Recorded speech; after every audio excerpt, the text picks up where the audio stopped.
How's it going, everybody? I'm Ryan, he's Abby, we are the Expansion Bros, and we are back for another weekly episode of Sabres and Canucks Talk.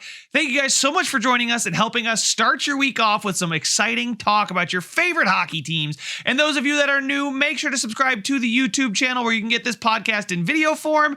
And those of you that want to take it on the go, make sure you follow us on every podcasting platform. Wherever you get your podcast, we can be found. And today, guys, we're going to talk about some streaks, and the Oilers, holy moly, have gone absolutely berserk. Now, I get it, right? The start of the season, and they fired their coach, and I know Sabres fans were like, hey, look, the Oilers did it. Like, come on, we're not getting a 16-game winning streak. Nobody gets a 16-game winning streak. I don't think the Canucks are going to get a 16-game winning streak this season. We can do it, all right? We've probably gone 16 games without losing in regulation. That's almost the same thing. Almost. I mean, hey, point streaks are things. Point streaks are streaks too, I guess. So Sabres are elusive streak of 2 wins. That's the longest we have. So 3 would be exciting. We might have a 3-game point streak. But no, I mean, you do. I think so. Yeah. We have to, right? I mean, yeah, totally. Nothing surprises me anymore. We have a whole segment now dedicated to depressing Sabres facts coming up later. So stay tuned for that one. But man, oh man, my favorite segment. Yeah, I know, right? It's just like every week I surprise you with even more depressing stats. I don't know how I can keep making so many. I guess they just keep playing games and they're not good. But we won't talk about the Sabres just yet. The Oilers, man, we're talking about them like we're heading into the All-Star break. I think the All-Star break's happening at the worst possible time if you're an Oilers fan.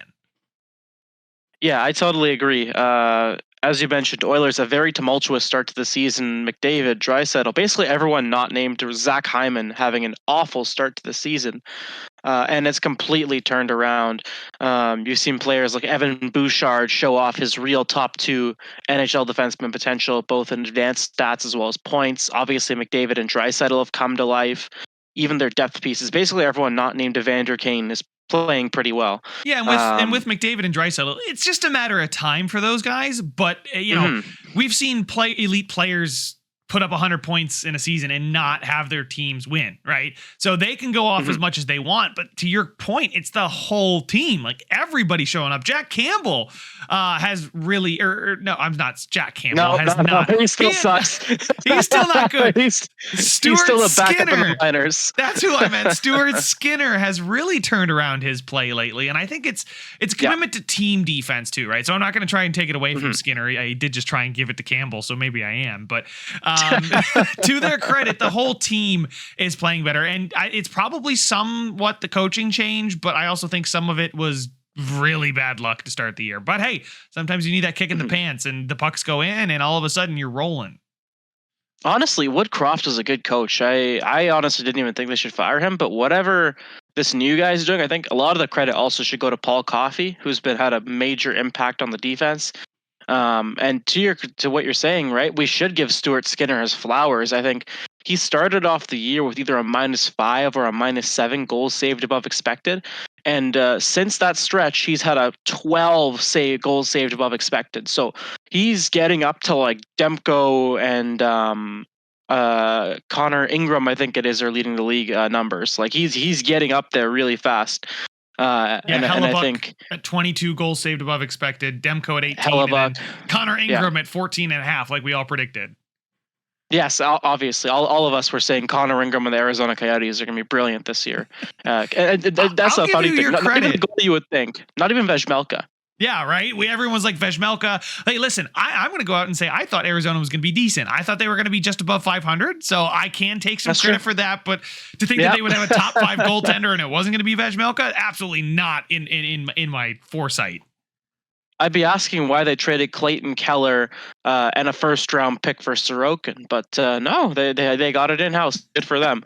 But goalies are weird, man. Just let it happen. You should know that above anybody. Being a goalie, I know. Go. It's all for. Sometimes it's just mental, right? We've seen it even in Toronto with Samsonov. Samsonov has been brilliant the last 3-4 games. After he was just absolutely unplayable, he was a non-option. They were playing an AHL level Martin Jones before they were willing to play a Samsonov. So who they had to throw that so, voodoo bonus clause in there so nobody would claim them too. That goaltending in the NHL is so weird right now. And to your point, right? They can just get hot, but I do think a lot of it does stem from what's happening in front of them. Like the sustainability I think comes from team play, and I think I've said this before on the podcast. If not, I've said it before to other people. But goalies can win you a game or 2 or 3 over the course of a week, but goalies can't dominate without good team defensive structure in front of them. So a good goalie becomes great when he's got good defensive structure, but a good goalie can still be good with poor defensive structure. We look at Ukko-Pekka Luukkonen, who had back-to-back shutouts just the past week or so. I can't remember how long it was, but back-to-back shutouts, right? Like the Sabres are not great at defense. They're not, they're not terrible, but they're not great at it. They don't really help him out too much, but he had back-to-back shutouts. So, with the Oilers and their streak, I think it's just Woodcroft being a good coach. Yes, but they're playing a style that's just clicking, right? McDavid and Draisaitl can do their thing, and they still keep the pucks out of the net. Mm-hmm. No, I totally agree, and I think this is, like you said, this break coming here. It's a bit of an odd time for them because yes, on one hand, it is nice to get rest. I think every player wants to get rest. The Canucks in particular, especially if you look at their last game, which we'll talk about later. They were out of gas, and that's why a not so great Columbus team was really able to give them hell.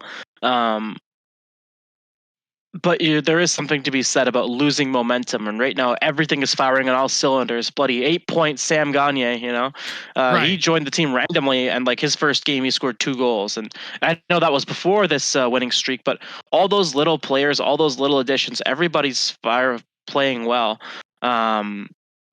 And for those guys to potentially lose that hot streak that they're on, that is a risk of this all-star break.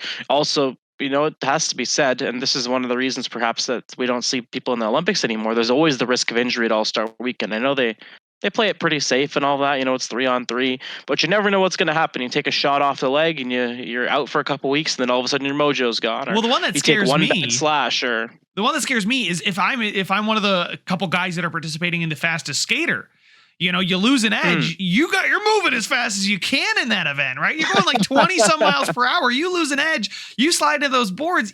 They're not very forgiving, or you're just stretching a little bit because the competitive juices are flowing. You stretch, and all of a sudden that hammy feels a little tighter than it did in the morning. So it's one of those like. Losing that mojo and that momentum, it is a big thing, right? But for some teams, it comes at the right time, right? Like Vancouver, like you say, they're starting to get a little worn down. Now you get a week off. They'll be back on the 6th of February, I believe, is their next game. Right. Same thing as the Sabres. It's going to be perfect. So like for this podcast, guys, we're going to take the week off as well. We're going to enjoy the All-Star festivities. You do as well. And then we'll be back after the first week, the Sabres and Canucks return. So it actually worked out perfectly that I didn't have to talk too much about the Sabres and Abby has to listen to me just get depressed. But you guys, you mentioned you're sluggish and you're slowing down. Your January is ridiculous, dude. 10-1-2. For those that aren't aware, they went 10-1-2, scoring 50 goals in 13 games and only allowing 34. That's like 2 points something against per game. That is fantastic. In my advanced analytics, folks, I know it's not advanced analytics, but 52% of the course he's great. Oh, and by the way, your PDO is a relatively standard 105 for your standards this season. Anyway, I was going to say that's a little high for everyone else, but for our standards, I think that actually brings our PDO down, to be fair. Canucks fans set the bar high. If our PDO is not above 105, I don't want it. No, let me be clear. I understand I said they're slowing down and stuff, but to be fair, they're number 1 in the league. Finally, not just in terms of points, but in terms of point percentage, which is something Ryan's brought up on numerous occasions, right?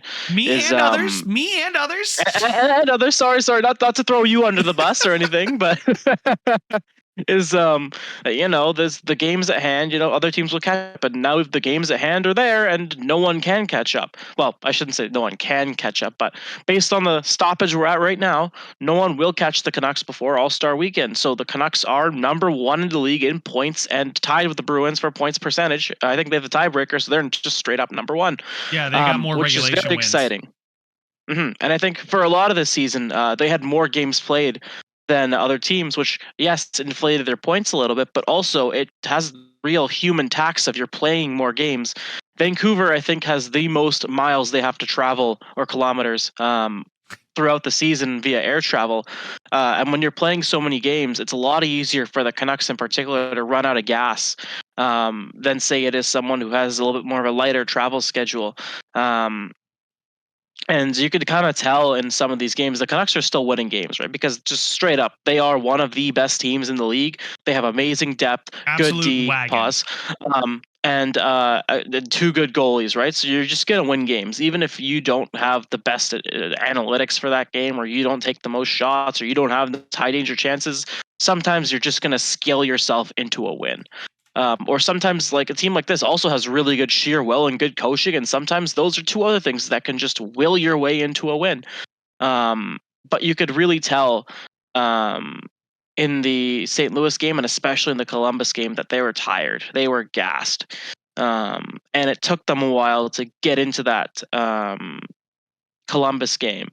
Well, I shouldn't say that. They had a really good first period, but they really kind of felt it in the second period, and you could tell Columbus was taking it to them. But I think we should go chronologically, right? Like those are the games. Like there's going to be a sluggish period. When is it going to come? Right? Is it the first period, and then you get your legs under you? Did you come out and you're like, oh man, I'm feeling it, and you're slow in the second, you recover for the third, or the worst one is you feel good, and then you're just tanking at the end of the game, and you have no idea where it's going to go. Yes, absolutely. So I don't know if listeners remember the last podcast we did. Midway through was the Canucks game and the Leafs game was going on. So as a little reminder, the Canucks were up 3-0 in the first period, and things looked great. And then all of a sudden, second period, it's 3-3, and that's a game, last year before, where we lose that game 7-5, right? Everybody goes crazy. Everybody's upset. And I don't want to wear my Canucks jersey, and I don't want to be seen wearing Canucks merchandise, despite that being a good portion of the clothes I own.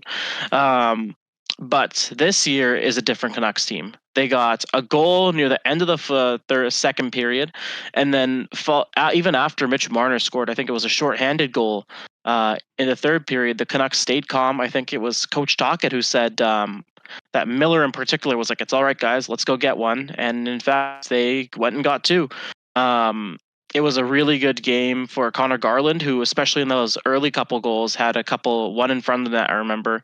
And I think one, I don't remember if it was Bluger or Suter who set him up, but great goals. And Höglander also had 2 goals. He had the one snipe on Martin Jones. It was very, very nice. And then in the third period, it was all stars: JT Miller, Elias Pettersson, kind of taking over.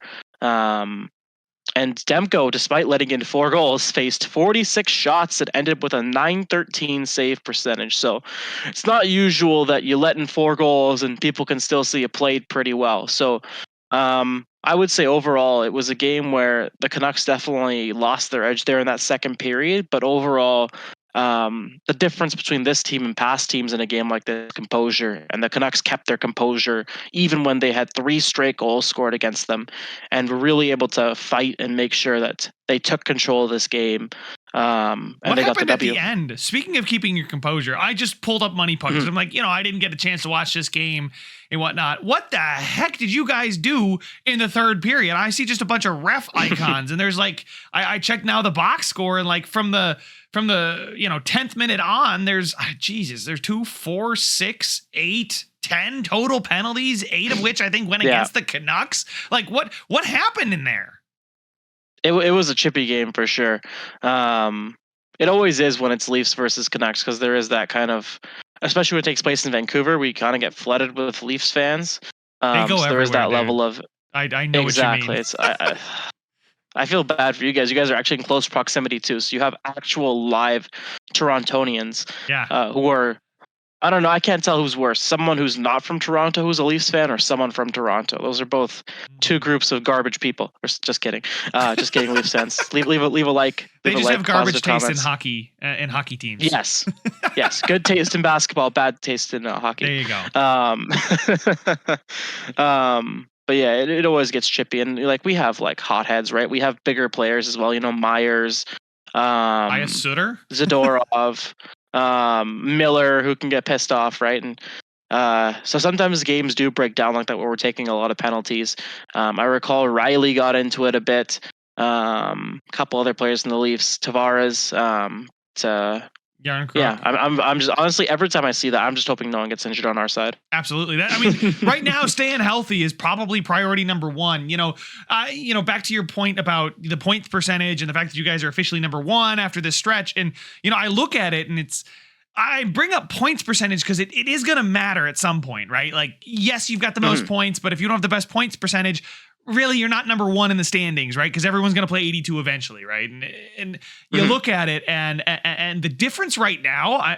So if this All-Star weekend was the start of the playoffs, the Canucks would be playing the St. Louis Blues, which I would much rather play the St. Louis Blues than the number one wildcard team of the LA Kings. Now, I know they've been booty and been kind of in a nosedive for the last little bit here, but I'm still way more afraid of the Kings than I am the Blues, right? I feel like there's 7 teams that I'm intimidated by in the West, and the 8th team that gets in is just there because we let 8 teams in.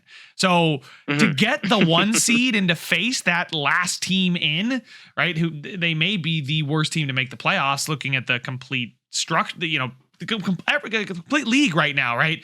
The worst playoff teams are the wild card teams in the West, right? So you want to face the worst of the worst. I know like, oh, we want to play the best and play, I want a cup. I don't care how it gets done. I want to win the cup. You want to beat the best? I want to win a cup. No, I agree. I will not listen to anyone who's like, oh, you face the easy teams heading to the Stanley Cup. That doesn't matter, right? We saw Montreal go on to go to the Stanley Cup Finals when they were seen as the easy team to beat. They beat Vegas. They beat. That's the bubble year, right? Toronto. The bubble year. Yes, that's right. Did you know? I forgot fun fact about the bubble year. I believe it was a Tuesday night game. And the NHL canceled the season right then and there. The Sabres were actually slated to play the Canadiens that very night and were 1 point behind them in the standings. Had the Sabres won that game, the Sabres would have been the final team in the bubble and not the Canadiens, and the Canadiens would never have made it to the Stanley Cup final against the Lightning.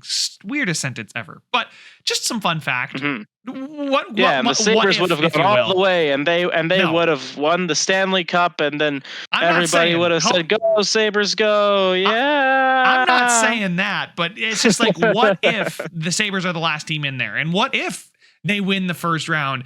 Is Jack Eichel's probably still a Sabre? We're still talking about Sam Reinhart, Jack Eichel, maybe Risto with Dahlin, right? We're not talking like it's just crazy, right? One of those things that you can just sit there and just what if for hours. The NHL butterfly effect is crazy. What if X team didn't make this trade? What if Calgary didn't lose their marbles and trade for bloody Jonathan Huberdeau? Yeah, they still had a Tkachuk. Like there's a lot there. I guess Tkachuk was already disgruntled, so he had to trade him somewhere else. But like, what if they got an actual return for him? Right? Would they need to be like thinking about rebuilding right now? They'd probably still have Toffoli, but that's a lot to go on. That's a lot of hypotheticals. I think they were in with Tkachuk on the Jack Eichel deal. I think that was like a rumor I heard anyway. Doesn't matter. I see. Back to the Canucks, and you guys are just going 3-0-1, just dominating. You guys swept away a Blackhawks team that is just kind of lifeless without Connor Bedard. I feel bad, right? Because they were fun. It's one of those teams that's like they're bad, but you're just like, oh, look at it's like a little kid does something cool, right? Oh, look at you go, Johnny. And then now he's got a broken arm and can't play the trumpet anymore. So it's like, why? You're trying to play left-handed and you're play right-handed. You know what I'm saying? Yeah, I separate Bedard from the Blackhawks. The Blackhawks organizations are a bunch of pieces of garbage. I'm happy for Peter Mrazek. He's having a good year. And obviously Bedard's from West. That Mrazek's having a good year. Crazy turnaround in an awful team. Obviously Bedard's from West Vancouver. That's pretty close to me, so I'm cheering for him. The Blackhawks organization are a bunch of pieces of shit. I still hope all of them like well, every day that they open the door, they accidentally hit themselves in the face with the door, and they get paper cuts and all this other brutal stuff. Screw them. So many Legos on the floor. Exactly. They get Legos glued inside their shoes, and those are the only shoes they can wear. So every step they take, they feel Legos in the bottom of their shoes. And that's not even just like my hate as a Canucks fan. That's just for how they are as people. And I don't want to go into it. You know what else is painful? Is the fact that you Mhm. guys lost in overtime to the Blues. Great transition. But I just want to crap on the Blackhawks management. Let's go to the Blues, and they certainly gave me the Blues that day. It's weird. These like middling teams, the Blues, the Blue Jackets, they just tend to be the ones who give us the most trouble. Funny enough, the Sabres, it was 1 goal. I know you won, but that's true. That's true. The Sabres, yep. This is probably Casey DeSmith's the worst game as a Canuck. 4 goals on 18 shots. Not exactly like horrible goals to let in by any stretch. I mean, but pause. You need a save. According to Money Puck, the expected goals were 2.98. So that's a ton, like really high chances, high value chances per shot attempt, right? Like 18 shots. Yeah. You got to make some save. You got to make a save though. You know, you let in 4. Yeah. You got to make 1 save and this game's totally different. Exactly. Also shout out Pius Suter. He's been really hot lately. A hat trick this game. Especially with the Canucks down Suter heavily. Versus the Blues. Exactly. Besser was good this game as well. Hughes as well. But this was definitely the Pius Suter game against the Blues, as you said. Unfortunately, couldn't get it out. But again, this is just another example of where the Canucks would not have gotten depth scoring last year. You know, maybe someone puts up 2 and the Canucks lose 3-2 in regulation. Instead, they take it to overtime and they give themselves a chance to win the game. They don't, but they get a point out of it and keep this point streak going. 8-0-2 in their last 10. And that's how you do it. You're not going to get the win every time, but if you play hockey the right way, you have the right depth, you have all these pieces, eventually talent and hard work are going to come through. And even if you didn't get the result you wanted, you got a better result than you deserved. Right. And that's what makes top teams, right? Like I know the Bruins were great last year, but I'm sorry to bring up the Bruins, but you know, they definitely earned points they didn't deserve. That's how you set records. That's how top teams do it, right? Like, it's hockey. You're not always going to be the better team. You're not always going to have the most talented players on that night. Sometimes Pettersson and Hughes are just going to be sluggish, and Besser may just not be able to hit the net. All 3 of that happens in the same day. Well, that's tough, right? But you know, you've got the depth stepping up. And you know, just a quick question here. This is totally off guard, and we have not discussed this. Does Casey DeSmith have a tendency to play the puck when he should be freezing it? Or is that just like a one-off and due to this game? I'd like to say that's a one-off. It's not something I've noticed, but then again, we've only had him for however many games. He's only played like 18, 20 games, whatever he has. So that was a big Jacob Markstrom problem in the past. Jacob Markstrom loves to play the puck, and often in times he shouldn't. And I remember I had PTSD. So we were watching Game 7, I think, me and my of Canucks versus Vegas in the bubble, and I remember Demko handled the puck, and I was like, "Oh," because and then my buddy had to like hold me. He was like, "No, it's not Markstrom. It's not Markstrom. It's okay. It's not Markstrom." And I was like, "Oh, yeah, you're right, Matt. You're right, Matt. It's not Markstrom. You're right." Stop me when advanced analytics have gone too far. But I was just curious, right? Because not everything's supposed to mean something too deep. But I was just noticing that he had an expected freezes of 5.16, but only froze the puck once. So I don't know. I just one of those things, like, was he playing it when he should have been covering it? It's just one of the, hey, just trying to get a gauge of, you know, maybe some tendencies. I'm not trying to say that's the reason you lost or won or whatever, but it's just intriguing. It's why I love stats. Yeah. So two things there. Yeah. I'll try to keep an eye out going forward, but that's like some like old man yells at clouds type of stuff, you know, like, these kids, they're measuring expected freezes now. They've gone too far. First they started measuring plus minus, then shooting percentage, then expected goals, expected freezes. I expect I'll freeze you the next time I see you.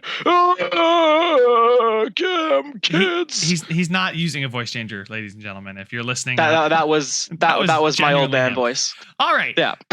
And now that Abby's gone completely off the rails, we can end where we started and with this Blue Jackets game. Going 5-4 win in overtime. You still got it done. It's an overtime win, not a shootout win. So if you are tied with regulation wins, right, the tiebreakers, it's about time we brush up our tiebreaker knowledge here. It's a little bit different, right? We've got regulation wins now as the primary tiebreaker, then regulation and overtime wins. So the only team that could potentially catch you in regulation wins, I say potentially catch you, right? Everybody could, but you guys have 30. The next best team in the West is Colorado with 28, and then the Jets with 27. So right now, you guys are looking really, really good by winning those games in regulation, right? You guys get to overtime. I think we discussed right before we hit record that you guys are 3-3 in overtime, including this one, and then you're 0-2 in shootouts. So thank goodness there's no shootouts in the playoffs. So you guys are looking good though. I mean, like, you know, and we talk about the early season, right? How legit are the Canucks? I know I brought up that question the first podcast we did.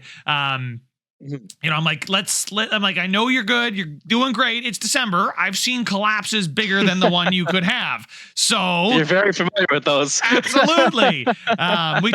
We started the episode talking about streaks. I mean, the Sabres streak, when they won 10 in a row and 18-19, they were 17-6-2. We were like, oh my God, they're great. Like, they're finally turning the corner under Phil Housley. And then they finished the season 16-33 and something. And it's just like, how did you manage to lose more games than you won? It's just crazy. So this is just all of this to say that the Canucks are as legit as, you know, we've said they are. And I've become a big champion. I know you are apprehensive to start waving the banner, but I am out there, buddy. I got my Canucks flag every morning with my cup of coffee. Going to the Stanley Cup, baby. Here we go. All aboard. Canucks Nation, get on the train because I'm leading the way. Yeah, no, I think, again, this is, me and my buddy have been talking about it. It's just, the longer it goes on, the harder it is to resist just the sheer happiness and the confidence and the cockiness that comes with the record, right? Like, they're 33-11-5. Like, dude, they have triple the wins that they have losses. Like, yeah. And I didn't even think that was possible. Depending on your qualification of an overtime win, they've got double too, right? Like, that's still impressive. When you get a point out of those 5, but you lump them into losses, you guys are over double. It's crazy. Yeah. It's hard to deny, right? You can talk about flukes and you can talk about PDO and things like that all you want, but at the end of the day, we're 50 games into a season right now where the Canucks are just that good. Oh, by the way, your PDO, just a little update. Figure we haven't had a PDO update in a while. Please. You guys are sitting at 105 on the season. So, okay, that's a pretty round number. Like we said, coming back down to earth from the first, I think it was the first 41 games, you guys had one of the top 5 PDOs of all time.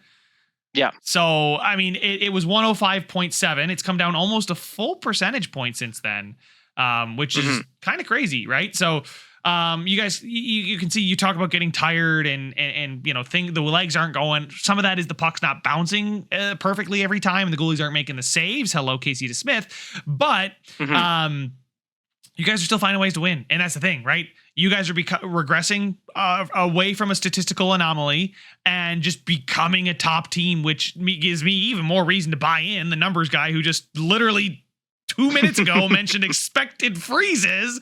So I have got full reason to buy in. And Canucks fans, I know you guys have been hurt in the past and totally apprehensive. Just enjoy the ride. This is the fun part of it. Like, I can speak from experience on the Buffalo Bills side of things. Like, it's that ascent, and all of a sudden you're just rolling, you're riding high. That's the fun part. When you're always at the top, but you don't get over the hump, right? That's when it becomes frustrating.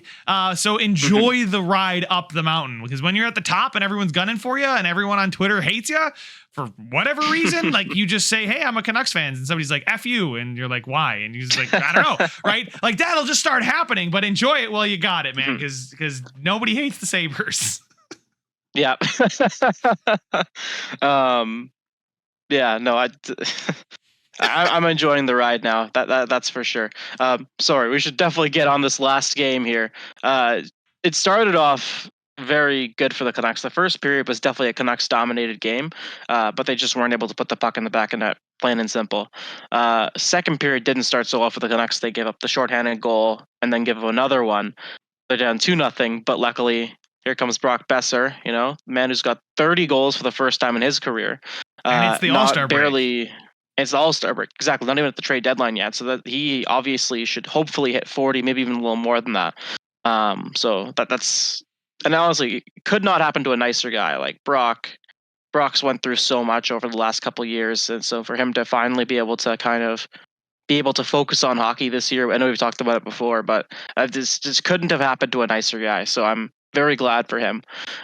He gets that goal to make it 2-1 and kind of keep the Canucks in it, and the rest of that period does not go well for the Canucks. 2 goals, one of them pretty late.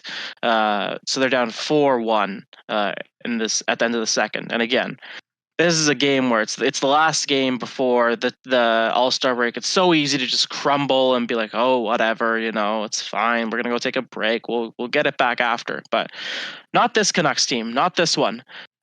Very quickly into the period, I think the power play for them started at the end of the second. Power play that carried over. Pettersson scores, and they get another power play, and Besser puts in his second of the game, and they get another power play. 3 power play goals in the third period, all within the first 7 minutes or so, and Brock gets that hat trick. And it's just you never want to depend on your power play, but the Canucks power play hadn't necessarily been the hottest for the previous 6-7 games, and the game where they really really needed it to be hot, it was going 3 for 3 in that third period when they needed those goals. It just speaks to the talent on that power play, where you have it's really the Kuzmenko or Suter or whoever you have in there. That fourth person is just arbitrary. You have Pettersson, Besser, Hughes, Miller, and those 4 players can make it work. And it's just so nice to have that talent and to have that talent working together. Because we used to have the best, and I know I like to shit on Bo Horvat, but Bo Horvat's probably the best bumper in the NHL for the power play, in my opinion. He is just brilliant on that bumper in front of the net. It's so easy for him to score. And to be able to replace him with Brock Besser is not something I thought to do because they were totally different play styles. But the fact that it's working is just... Hey, I'm a happy man. Got to give credit to the coaching staff. I don't know who coaches your power play. Yeah. I know it's a big topic of discussion here in Buffalo. We'll get to that in just a minute. But, it's just one of those games. You mentioned that you scoring on the power play, but you guys also created a ton at 5-on-5. I was like, okay, looking at money pucks deserve to win-o-meter, you guys were at 83%. So it would have been a tragedy if you guys lost this game, right? You guys created chances in the crease, in the high danger areas, something we talked about a couple weeks ago about how the Canucks just create so much in the high danger areas. You got to do that on the power play when you get the extra man. But even when you guys didn't, you were outright deserving to win the game. You guys only scored 1 at 5-on-5. A little bit undeserving to only score 1. You guys had over 2 expected goals, but it's one of those, when it doesn't go right one way, you guys are finding a way to get it go right the other way. Like you mentioned, you don't want to rely on your power play. Sure. But sometimes you do. Sometimes you need to, and you need those games where, hey, we're creating it 5-on-5, but we just can't get it to go in. So when we have a power play that's clicking and, it hasn't been, but if it finds its life, you get enough opportunities. This is something that we, Marty Baron and Brian Duff were talking about is those games where you're only getting a single power play opportunity. Those are killers, right? And if you string a couple of those games in a row, that's terrible, right? If you have 3 power plays in a game, though, that's huge, right? Because you may not score on the first one. Then on the second one, you're like, okay, they did this last time. We saw them do this. They took away Besser in the bumper. So maybe we want, Quinn to skate with it a bit more or find JT or, something like that. Find a little something. Oh, hey, Brock, next time, let that one go all the way through because they're leaving the other guy on the opposite side completely wide open. So those are the things that having multiple power play opportunities in a single night does. And over the course of like a week, if you can get, 2+ power plays per game, I really do think, it does make a difference. So if your power plays are cooling off, maybe sometimes just pure opportunity amount is what you want to do and just draw penalties and power plays. Yeah, this Canucks team is definitely capable of drawing penalties, which is nice. When you're a skilled, fast team, that just tends to come naturally. I do also have to give a big shout out to the Canucks penalty kill. Also, something that's been tumultuous not just over the year, but even this year in particular. They've been kind of average, slightly below average. Yeah, we talked about that They last had week. an absolutely massive 5-minute major penalty kill in the third period, 11:55 into the third. And they were brilliant. They were, I think the guy said like 6 for 8 or 5 for 7 on clears. Um, they were just downright brilliant. That was a dominant penalty kill with the Blue Jackets. I don't even think we're able to get set. Um, and that's exactly what we needed, and that absolutely killed Columbus's momentum. Well, after they had already had 3 goals against, and it would have been so easy for them to get, a goal, maybe 2 on that 5-minute major, or at least, cause some mayhem and leave the Canucks tired and wounded heading into the last couple minutes of the third. The Canucks penalty kill had one of the most dominant penalty kills I have ever seen. It's huge, right? Like tie game. Yeah. Momentum swing, yeah. Myers elbowing, that's a huge loss. He may not be the best defenseman, but hey, with his length, his reach, that's an asset on the penalty kill. I don't care who you are. That's him and Zadorov have been a very good pairing defensively. It just reminds me like the Sabres. We put Greenway and Thompson out there as like a forward pair on the penalty kill. I'm like, they try to pass around the umbrella. I'm like, those guys are just out there with their long reach and they're doing great. So. Long sticks. Yeah, exactly. Right. And I think Tage doesn't take the exception for the extra long stick. I think he's just using the maximum possible, which is interesting, right? Who would have thought? But I guess now we have to talk about the Sabres. We've let me do the overtime winner if you don't mind. Yeah, very beautiful overtime winner. I think Merzlikins was crying about something, but that was not valid, and I think they challenged it for something. But is it ever valid when he complains? I don't know, man. Like anytime you draw comparisons to Jordan Middington, it's usually not a good thing. So I'll leave that at that. But Besser on the tape for Pettersson, who just is able to kind of, I don't even want to say shoot it, kind of just knock it in past Merzlikins. And A, was a really, really good pass from Besser, but B, it caps off A, bringing our overtime record back up to 500, but also it caps off a 3-goal comeback, right? And again, like I said, that's a game we lose. We give up and we lose last year, and this year this team just has no quit in them. This team does not give up, and this team battles hard, and that's the biggest thing I can ask for. The fact that they have all this skill is wonderful, but a team that doesn't give up and just battles,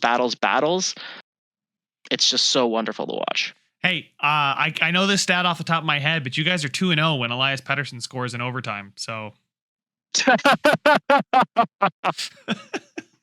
wow, man, that's a hell of a stat, Yeah. And I think if the Canucks score in overtime, they are 3-0 as well. Yeah, which is interesting. I just remember that because it was like a month or so ago. You guys beat the Penguins in overtime right before you. Or it was not a month ago. It was like a couple weeks ago. I turned that game on and I just saw Pettersson score, so it just came to my mind right before you guys played the Sabres, right? Who we will talk about now because we have to. Yes. I don't know. We might as well start with depressing Sabres facts, and we can maybe make it more positive by the end. Okay. So the Sabres as a franchise, in my, everybody's entire life, since the NHL expanded to Buffalo, have been one of the best franchises in NHL history. That was until Terry Pegula bought the team. So between 1970 and the end of the 2010-11 season, right? Terry Pegula bought the team, was approved in like February of 11. So I'll give him the rest of that season. But since that acquisition went through, the Sabres had a points percentage of 55.4%, which is good enough for third all-time NHL history. Whoa! Yeah, that's insane. I didn't realize they were good. Yeah, that's crazy. One of the teams ahead of them is Vegas. So they were a ridiculously good team. Well, actually, no, I'm sorry. I shouldn't say that. That window doesn't include Vegas. When Vegas does come in, right, is the next part. So after Pegula, we'll count from the 2011 season to today. The Sabres points percentage is 44.7. Can you guess where that ranks? Ooh.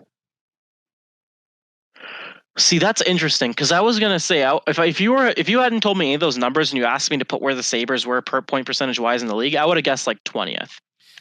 But you just mentioned that they were top 3 in the league for like what would have been 40 years. 40 years, yeah. Yeah, I gotta say that's incredible. So basically, this is asking how much has the last 10 years damaged the first 40 years. Yep. And if you're third, I think falling down to like. Oh, by the way, that 447 was 32nd worst points percentage over the last decade. Ouch. Let's say I think dropping 5 spots would be a lot, right? That's a significant change going from top 3 team to 8th. Let's say 8th. Let's go with that. You're close. 12th. The Sabres are now outside of the top 10 in franchise points percentage. Now, Vegas came in and bumped everybody down because they've got like a 60% points percentage, which isn't going to last over 40 years. Let's be honest, right? Yeah. But for just... It's just been so depressing, you know, and it's like you wonder why Sabres fans love hockey. It's because we had a winner. I mean, we never won a cup, sure, but we always won. Like we beat the Leafs. Third in points percentage is ridiculous. That's insane. We beat the Leafs every time they take over our building. It's a great rivalry, right? It used to be a rivalry anyway. Now we don't do anything worth talking about, and it's just like it's. It's just so disappointing that since Terry Pegula, it's just a point in time to pick. It's kind of when the tanking and everything started. That was that kind of era too. So I'm not going to attribute everything to Terry Pegula, but he certainly has done more damage than good. I mean, he kept the team in Buffalo, which was part of the sale, so he couldn't anyway. So anyway, more stats now about this year's team. The Sabres have been down 2-0, 2-0 in the first period at any point. In 22 of their 49 games. That's just under 50% of the games. They've been down 2-0. I told you about this like week 2 of the podcast, that when this team goes down, they do not come back. They do not bounce back right away. In those games, in those 22, they are 4-17-1. 4-17-1 when they go down 2-0. Now, I know a 2-goal lead is tough to come back from and win the game, but it's the first period. You got 2 periods. You get a period per goal back. It's overtime. It's just, despite that, they did win twice. Or, no, actually, just once this week. They were down 3-1 to the Kings. No, they won twice. They beat. No, I'm since sorry. we last recorded. I'm sorry. Yeah. What I meant was they were down 2-0 to the Sharks. Came back and won that one 5-2. I thought they did it twice, but I keep getting it mixed up. That the LA Kings, they were down 3-1. I think it was like it was 1-0, 1-1, 2-1, 3-1. So it might as well have been 2-0. But they won that one too, right? They dropped an absolute snoozer against the Anaheim Ducks on national television. 2-4 loss. Anaheim's been just struggling and suffering for offense, and the Sabres didn't show up. Sure, it's the first day of a road trip, but you had 3 days off between your last game and this one. Like, get acclimated, get ready to go. And that's the biggest thing about this team. I think the point, I'm not going to go into detail about every goal like you did, because it's not worth it, right? There's no point in talking about the heroics or the goals or whatever, because we're just playing games at this point, just because they're on the schedule, right? They're meaningless. Yeah. So it just goes to show that this team is not prepared at puck drop. They're not ready to go when it's game time. They get ready to go eventually because they're playing, but by the time they're actually ready to go, it's over, right? 17 losses after being down 2-0 in the first. 4-17-1. I mean, like, it's pretty much one of those, if the Sabres allow the first goal, you can just turn the TV off. If they're down after the first period, you can go to bed. You don't need to wait up and worry about it. And it's a really depressing way to do it. And I've kind of just accepted at this point that Don Granato is going to be the coach for the rest of the year. And I think he's going to be the coach for next season too. Next season is probably when we can start talking about the hot seat for Don Granato, because that seat is apparently as cold as Buffalo is right now. Because there's no pressure on him. It feels like, because there's nothing happening, right? I'm being very doom and gloom because I've always been the guy that's tried to be optimistic, but this team has literally sucked the life out of me, and the excitement for watching hockey is just gone, right? So Yeah. I'm happy to let us talk about the Canucks for 25, 30 minutes of our, hour here, because I don't really want to talk too much about the Sabres. They went 7-4. They went 7-4 in the month of January. And I believe that those numbers are top half of the league as far as points percentage in the month of January. So if we just take a look here, I'm going to just go to 2024, January 1st through the 30th. Excuse me for not having my stats up. But as far as points percentage, the Oilers have gone 11-0 in January. And then the Buffalo Sabres went 7-4. Like I said, 13th best in the league at .636. Now they need to do that. They need to do that for February, March, April, right? They need to do that then to give themselves even a hope. But they won't have this schedule: Montreal, Pittsburgh, Seattle, Ottawa, Vancouver, San Jose, Chicago, Tampa, Anaheim, LA, San Jose. Those are not the teams they're going to be playing next month. Next month, they get to play the Dallas Stars, the St. Louis Blues, the LA Kings again, the Florida Panthers, Minnesota Wild, Anaheim Ducks again, Montreal Canadiens again, Columbus Blue Jackets, Carolina Hurricanes, Florida Panthers, and Tampa Bay Lightning. Listen, it's about 50-50, but if I know this Sabres team, they'll beat the Kings and the Panthers and the Wild, and then lose to the Ducks, Canadiens, and Blue Jackets. It's just, if I know this team, that's what they're going to do. My good old buddy Tankathon can tell you how tough the remaining schedule is, too. It's pretty much bookmarked at this point. Remaining strength of schedule, the Sabres have the third toughest strength of schedule remaining. I know that may sound crazy considering who is left, but in the month of February, but it's just like, I'm not going to get my hopes up that they're going to go on this crazy dramatic run like they did last year, because the competition gets stiffer, right? They did it in January against teams they're supposed to do it against. By the way, Buffalo is one of those teams that people are circling now. We got to beat this team. It's just Buffalo. You got to beat those teams, right? We are those teams, guys, right? We look at the Anaheim and Montreal and Columbus, and even maybe Minnesota right now, and you're like, oh, we got to beat those teams. We are those teams, guys. We like I don't know what else to say. Like we're not the Canucks, right? Nobody circles the Canucks. We got to beat those teams, right? Like nobody does that. They're like, oh shit, the Canucks are coming to town tonight. We gotta have our A game. But they did it. They went 7-4. They're gonna need to get a little bit hotter, right? 63.6%. I don't think we'll get them into the playoffs at this rate. I think they're going to need to get a little bit hotter, and the main part is maintaining it. This is a team that's had 0 3-game winning streaks all season, and I'm asking them to maintain a 65% points percentage.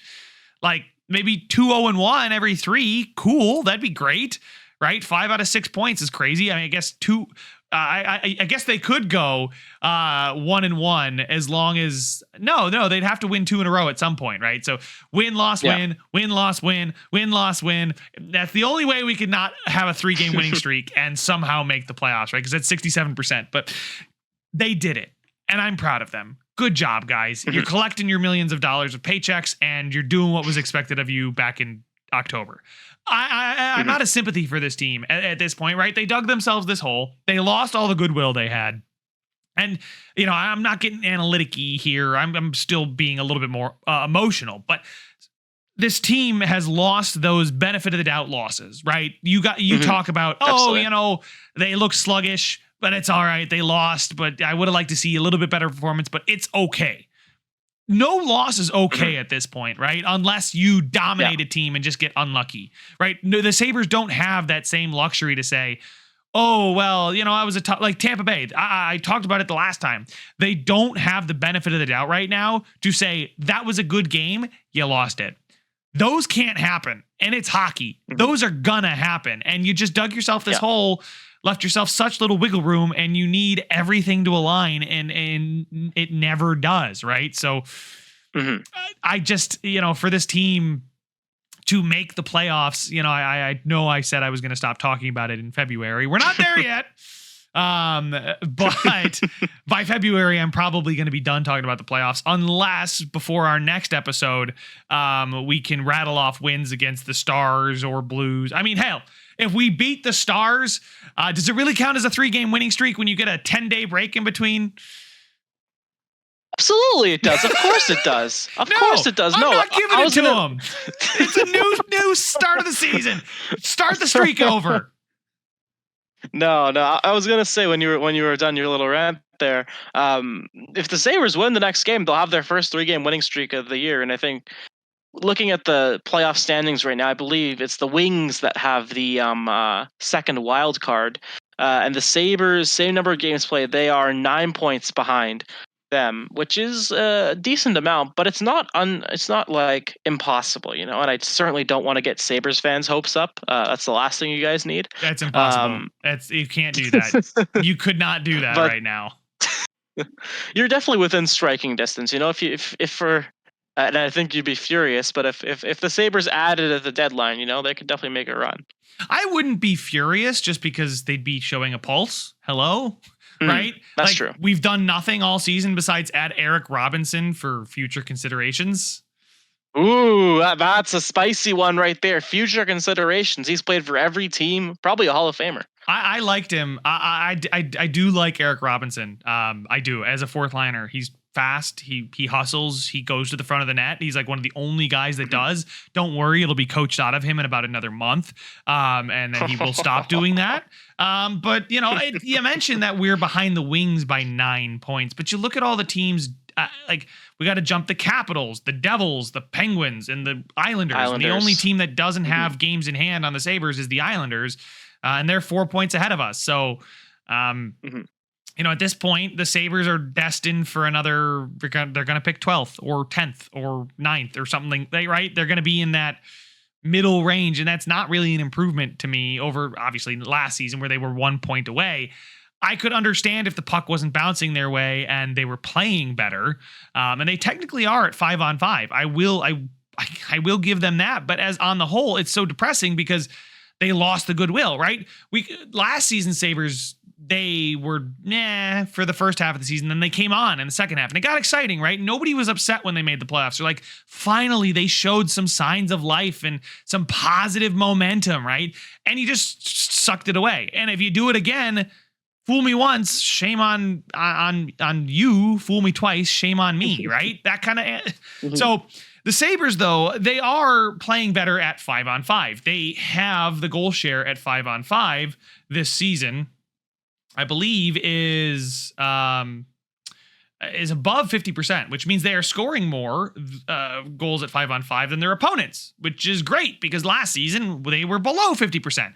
Now it's 1 or 2%, like it's 1.5% different right now, but they're still above 50%. The big difference is the Sabres scored 62 power play goals last season. This season's power play is on pace for 33. That's 30 fewer goals over the course of a season. That's a goal. That's 1 goal every 3 games, essentially. You know how big that is? How much 1 goal every 3 games can swing your record? Like 100%. It would be amazing if they could keep the same power play going. I don't know what their power play percentage was last year. I think it was like 20-something%, which isn't too crazy. It was in the mid-20s. That's good, but you got Tage Thompson, you got Rasmus Dahlin, you got Dylan Cousins, you got Alex Tuck, Jeff Skinner's never been good on the power play, but still, right? You've got those 4 guys that should be able to run a power play effectively, like you mentioned, right? Whoever the 5th is, whatever. But Tuck, Thompson, Dahlin, and Cousins should be enough talent to have a league average power play or slightly above, right? That's really where the frustration lies, and they're not doing anything. There's not much I've noticed better about the power play, and it was technically better in January. I'll give you that, right? They were better. I think it was like 20-something%, so cool. In January, power play percentage. The Buffalo Sabres had the league's 21st best power play in January at 18%. Which brings their net power play percentage up to, I believe, 12%. Okay. 12%. It's 14%. So according to this, it's 14%. So okay. Yeah, so they had 18%, much better than their average was. But still, it's just one of those. At this point, it's too late. they just needed to figure something out on the power play, get that power play clicking even at league average. That's an extra 6%. I mean, 6% of 142 opportunities is an additional 8.5 goals, which is big through 50 games. That's a goal every fourth game, right? That changes things. Overtime losses become wins. Losses become overtime losses. You know, it's just one goal.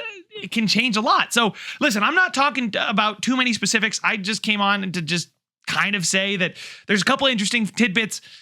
There's not a lot of energy right now in Saberland.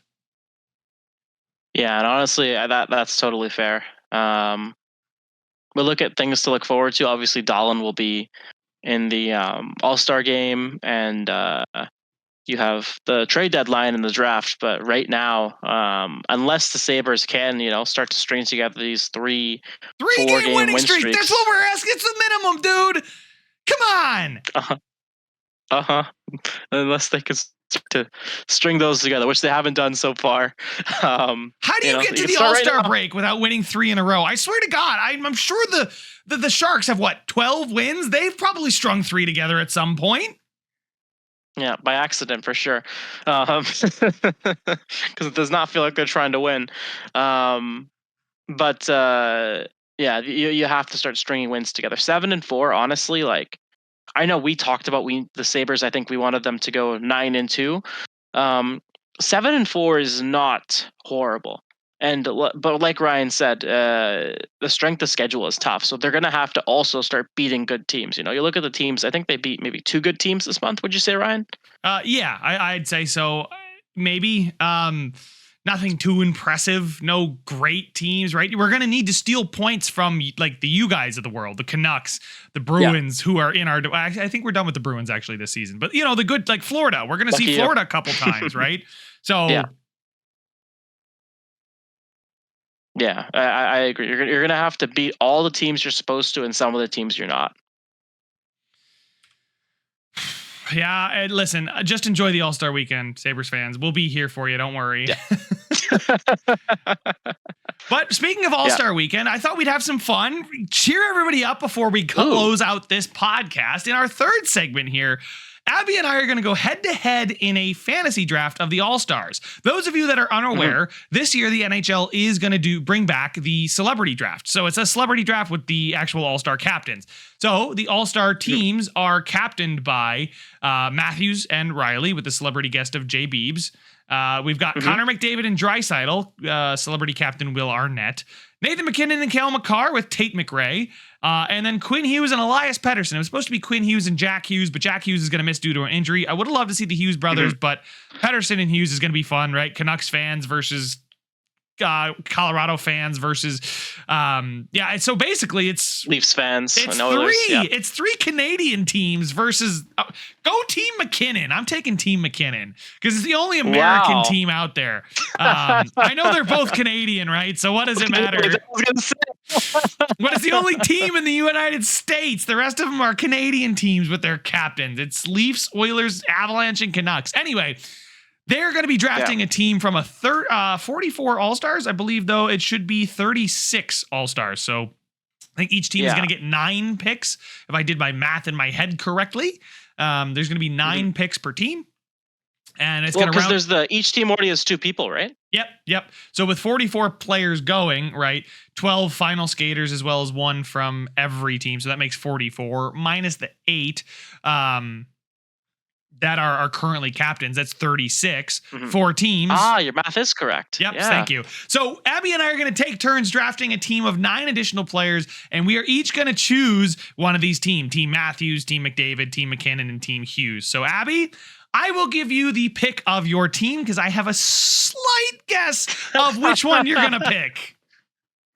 Yeah, so I'm gonna go with the team. 2 players, a lot of chemistry together. A franchise is built around them together. I'm gonna go with McDavid and Trent. No, I'm just kidding. I'm gonna go with Pettersson and Hughes. That was the obvious choice, I think. Ryan's being nice to me here, so because he already knows what he wants and he knows I will not be picking it.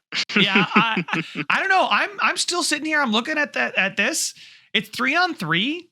I'm going for pure speed, man. I'm going Makar McKinnon. I'm going Team McKinnon. Ooh, That's my baseline. All Plus, right, all I right. already got a great defender, so I only need one or two more of those guys, and then I can have three defenders. I mean, what do we need? Two goalies? How many goalies even got selected, by the way? So I was looking at this. There's like no defensemen. So the defensemen available to be drafted are Dahlin. And Dahlin. Dahlin. That's it. He's the only defenseman. You're kidding. Dahlin is the only defenseman available to be drafted. It's just the forward show, I guess, folks.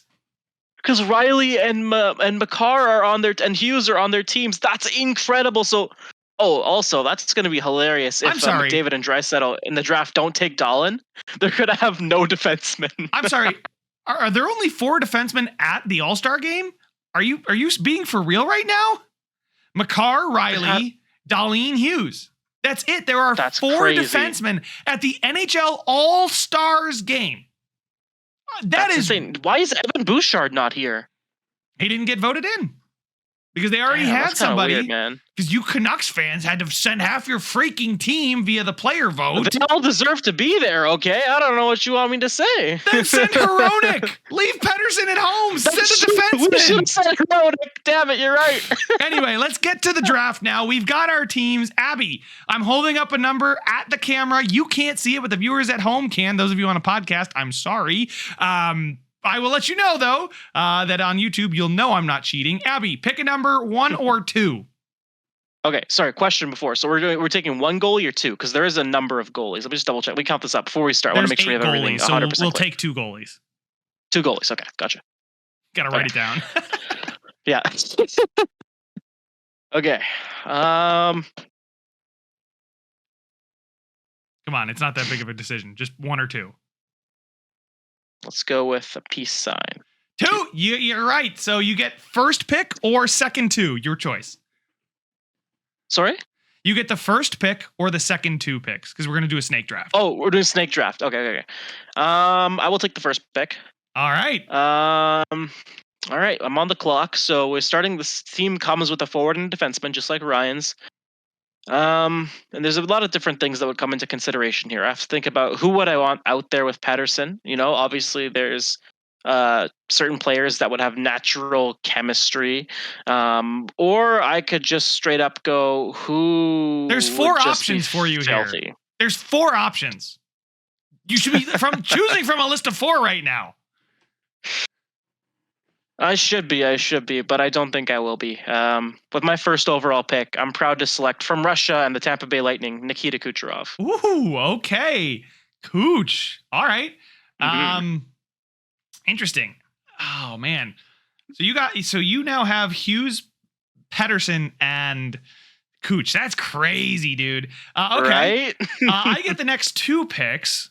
So with my 2 picks, I'm gonna go with JT Miller and Thatcher Demko. Ooh. Damn it! I had a feeling if I let him. You piece of human trash. I'm just trying to beat your team, and who knows Hughes and Pettersson's tendencies better than Demko. Alrighty, whatever you say, buddy. That means the next 2 belong to me. With the the 4th overall pick, I'd like to take Connor Hellebuck. Good pick. I can't let you have both. I have to take him. I have no choice. Thanks, buddy. Now, do I want to break your heart? Would it really break my heart? I just want to win. So you've taken Miller and Demko, as well as your original 2. So I hate this man. Well, he's not a bad man, but I hate the man that this team, the team that this man plays for. But I'm here to win. So with my next pick, I'll be taking David Pastrnak. Oh, I was looking at him as one of my next picks. All right, so I get 2 picks here. Mm-hmm. Let me go with Sam Reinhart and Kirill Kaprizov. All right. Ooh, all right. So, Not bad picks at all. All right.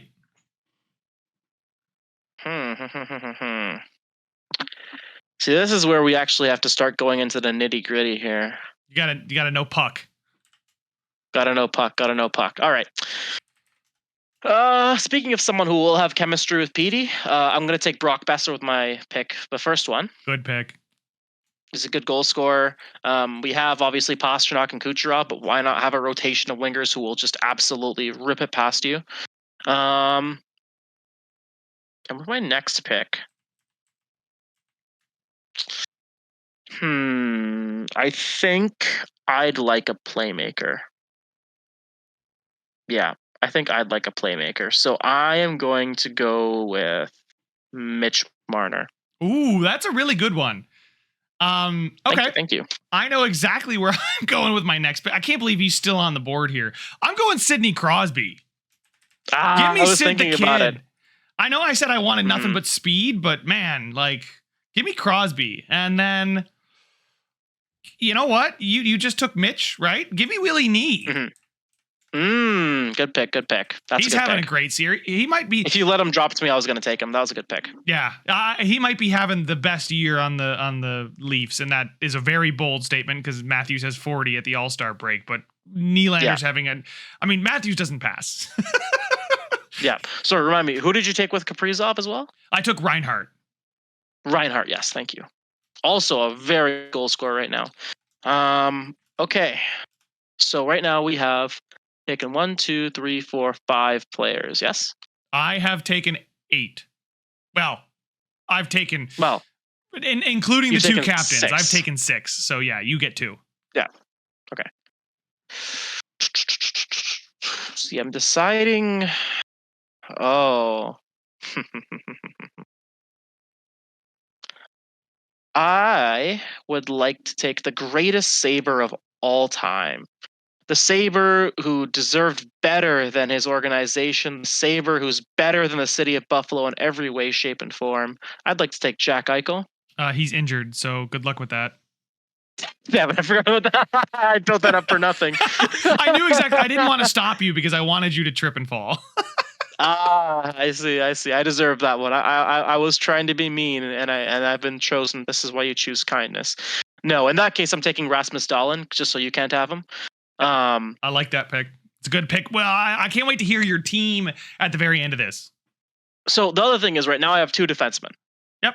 Right. You should be good. You just don't get 2 defensemen now. You only get 1 defenseman. I only need Makar, which I'm fine. You maybe only need Makar. I got but Crosby honestly, too. He can slot on back in defense, right? I don't know, buddy. I don't know. And with my next pick, I'm having a bit of a debate here. I'm thinking about Philip Forsberg. Connor's injured. Yeah, that's right. Otherwise, I would have taken Kyle Connor there. No, Kyle Connor's in. He's a replacement. Isn't he injured? No. He's added as the injury replacement. Oh, I see. In that case, I think this is a fairly easy pick for me. I think I will taking one last look to make sure I'm not missing anybody. I'd like him, but no, I think I'm quite happy to take Kyle Connor here. Nice. Yep, I'll take Kyle Connor. Is that 1 or 2 picks for you there? Dahlin and Connor. Dahlin and Connor. Gotcha. Okay. So then with my next pick, you know what? I should probably get a second goalie. Give me. Oh, you know what? I want to be the fan favorite team. I'm gonna go with Sergei Bobrovsky. Yeah, Bobrovsky. So that gives me 2 goalies now, which I think is a requirement. You do have to take 2 goalies. Now that I've taken 2, you don't have to take another one. But I figured I didn't want him sitting until the very end.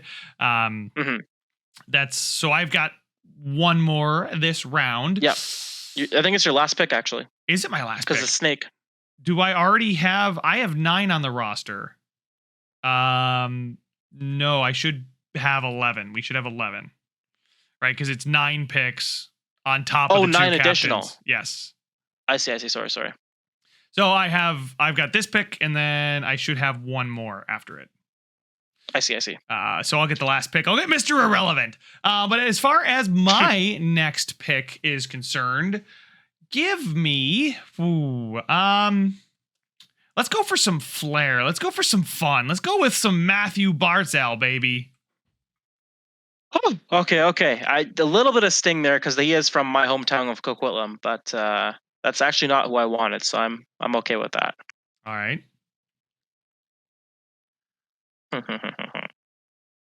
Okay. I think with my next pick, I'm happy to draft Sebastian Aho for one. Solid. It's like my Sid pick, right? It's not flashy, but he's good. He's just good everywhere, good all around. And then with my next pick,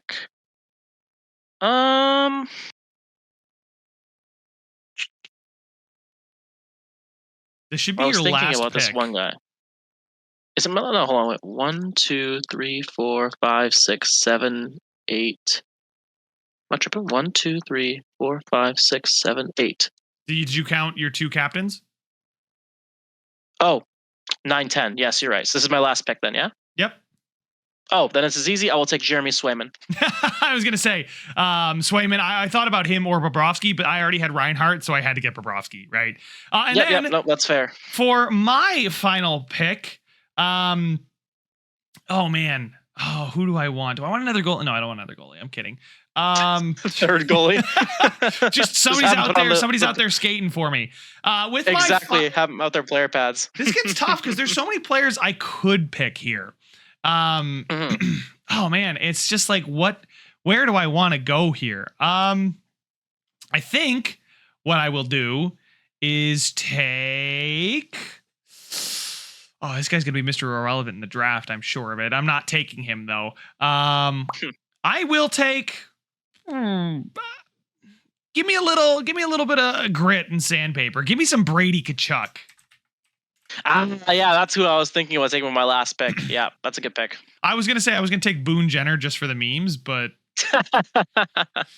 no offense to Boone, funny. but yeah, all right. So my team is wrapped up. Your team is wrapped up. You want to read off your roster?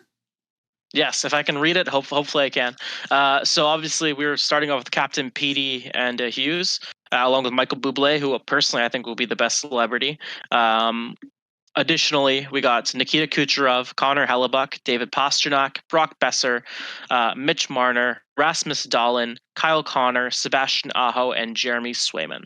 A solid if not flashy, right? Not flashy, but a really good team. That's like a team that's gonna. Nobody's gonna be like, that's my favorite team, but you got a really good chance of winning. You know what I'm saying? Like when you're watching, you're like, oh, This team's got full of like players I love. I know it's got Dahlin, but you know my point.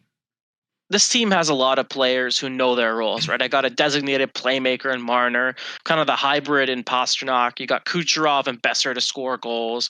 Hellebuck and Swayman are a perfect tandem, and Swayman's already used to playing well in a tandem, right? So I think he's the perfect backup for Hellebuck. And then I have 2 defensemen, which again, in a 3-on-3 tournament, there's going to be limited defense. So having 2 people who can actually go and play good defense, I know people would argue that those 2 defensemen don't, but I think the analytics will say they play better defense than your average forward for sure. And then just pure speed as well, and players like Kyle Connor. I think everyone has a role. Aho, again, as one of the more defensively responsible characters. Everyone has a role and everyone will be able to play it and everyone will mesh, right? Ultimately, I can always pair together either Pettersson with Besser or Pettersson with someone else. And Besser's someone who, especially with his game this year, he can go to the front end of the net or he can snipe. So everyone here is versatile enough to where I think they'll work with everyone, and they get to have 2 anchors on the back end of people who will let the other 2 forwards go do their magic and can contribute, but will also be back defensively responsibly. All right. That is a lot more thought than I put in. I just wanted a team that was fun and skilled and fast was my criteria. So we were starting off with McKinnon and McCarr. Then we got JT Miller and Demko just because I wanted to drive the dagger. Great picks. I wanted to drive the dagger. Demko's amazing, obviously. And I think JT Miller's not appreciated enough. Then I had to go with the hot hand. I went with Sam Reinhart. So I kind of flip-flop between like give me the hot hand and give me the fun. So I went with Reinhart, and then I flipped to Kaprizov because I'm like, man, Kaprizov in 3-on-3. Then I got Sidney Crosby because you can't not have Sidney Crosby on your team when you got a chance. He dropped pretty far, so I think it was good value for you. Yep. And then Willie Nee, another great player. He's just it's the same similar archetype of player that will hurt you a lot in the regular season, right? But it's the All-Star game. So like if they all play the same way, it's not going to hurt us. Bobrovsky as the backup, right? I feel like, he's been great. And then Barzal and Kachuk. I feel like, with Kaprizov and Nylander and Barzal and McKinnon, I've got skill and speed. And then with guys like Miller and Reinhart and Crosby, I've got just pure talent, guys that know how to score, the hockey IQ, the sense kind of guys. And then I got Brady Kachuk just for fun, because I figure we need a body just in case somebody's going to run Crosby. Some sandpaper. Yep. Every team needs some sandpaper. Defense, we got Makar, right? I'm thinking like, we'll be flying out there. We'll be rotating. We don't need defenders if we've got speed. And then Demko and Bobrovsky, I think they're brick walls back there. You got Hellebuck, but I'm very happy with Demko and Bobrovsky. If they don't have defenders in front of them, I think they'll still be fine. So there's our teams. I was going to say, I think you've done a great job, and I think you've built the second best team out of the two of us. So great job on that. Out of the two, I built the second best. I appreciate that compliment. I think my team might actually win. You may beat me in the blind rankings, but I think in the All-Star draft, it might be my team. We'll let the viewers decide, though. Those of you on YouTube, make sure to leave a comment. I know Abby's going to leave his own comment on the YouTube video, but if you're listening to the podcast, thank you so much for sticking out this far. I know there was a lot of rambling, a lot of waffling, but thank you guys, everybody, for sticking out this far. If you are listening on a podcast platform, please make sure to give us 5 stars. It really does help a ton. And those of you still here on YouTube, make sure to subscribe and leave a like. It, again, helps the video in the algorithm. So we appreciate it, guys, so much. We will be back the week after the week return from the All-Star break. So about February 10th, 11th, somewhere in that range. Some of that. The Monday after, we will be back. So thank you guys so much for listening. Make sure to subscribe and follow the podcast, share it with all your friends, and we will talk to you guys in the next one. Peace.